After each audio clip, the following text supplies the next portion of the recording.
Hi, drivers. Today we're talking about one of the most emotional questions that comes up during divorce. Can I keep the house? This is the question I hear more than any other in my work as a divorce mortgage specialist. And I understand why. The house is rarely just a house. It's where the kids took their first steps. It's where holidays were celebrated. It's the place that held your family together. So when divorce happens, the idea of losing the house can feel like losing everything all over again. But here's the important truth I want to share with you today. Keeping the house is not just an emotional decision, it's a financial and strategic decision. And the goal is to not simply keep the house. The goal is to build a stable life after divorce. Today, I'm going to walk you through the 5 questions you should ask before deciding whether keeping the house actually makes sense for you. And if you stay with me to the end, I'll also share the biggest mistakes I see people make when they fight to keep the house. But first, let me say something important. Every situation is different. I'm not an attorney and I don't give legal advice.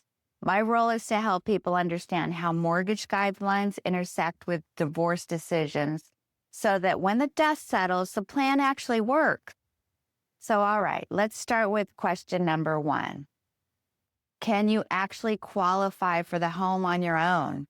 Many people assume that if they have been paying the mortgage for years or if the payment feels manageable, that they'll automatically be able to keep the house. But that's not how lenders look at it. Once the divorce happens, the lender looks at just one borrower, not two.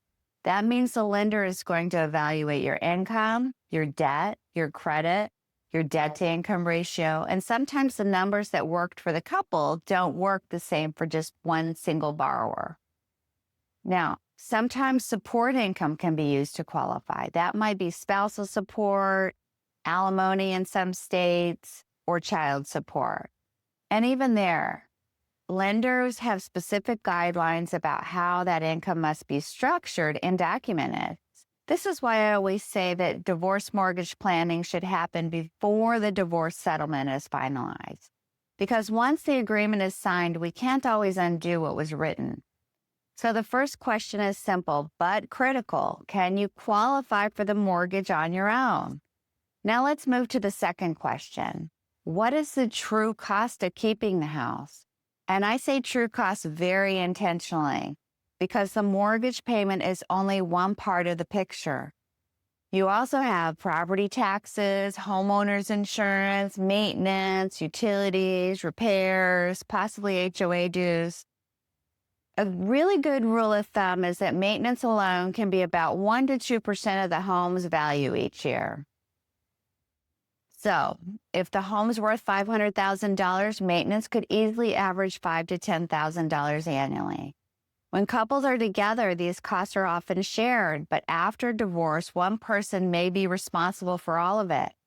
And I've seen many situations where someone technically qualified for the house, but the budget became very tight once all the costs were considered. Financial stress after divorce is something we want to avoid whenever possible. So the second question is not just, can I afford the mortgage? The real question is, can I comfortably afford the home? And here's the third question. What are you giving up to keep it? This is the part many people don't think about. Sometimes keeping the house means trading other assets in the divorce settlement. You might give up retirement accounts, investment accounts, cash reserves. In some cases, someone might trade a large portion of their retirement savings in order to keep the home equity. And while that might feel like a win emotionally, it can create challenges later if retirement savings were sacrificed. There's also something called opportunity costs. Money tied up in a house is money that isn't growing somewhere else.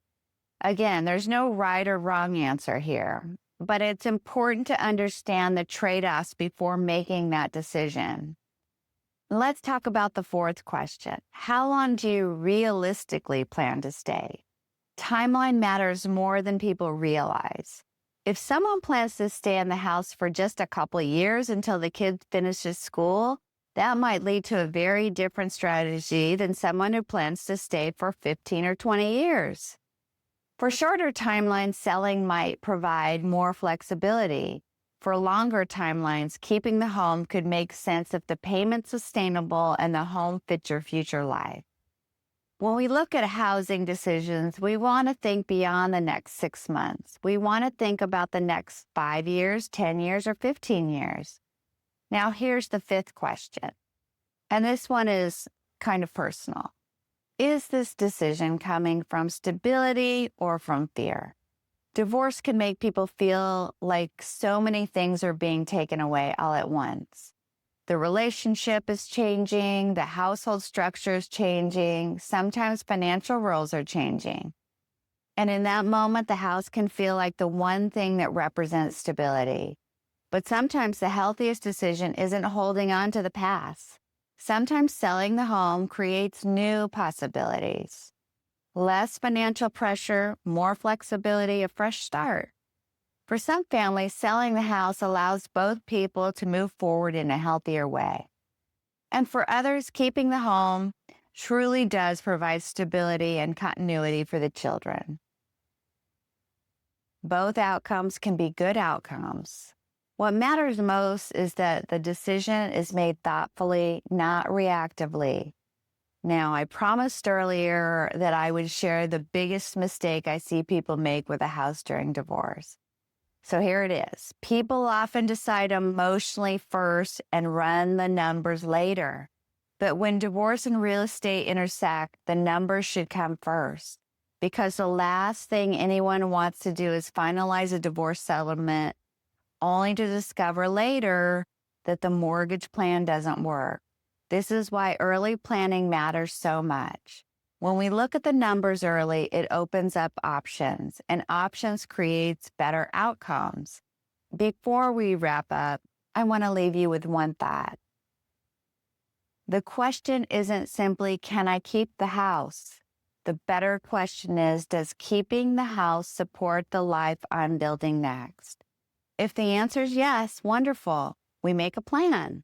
If the answer is no, that doesn't mean you failed. It simply means you're choosing a path that supports your future. And sometimes that takes a lot of courage.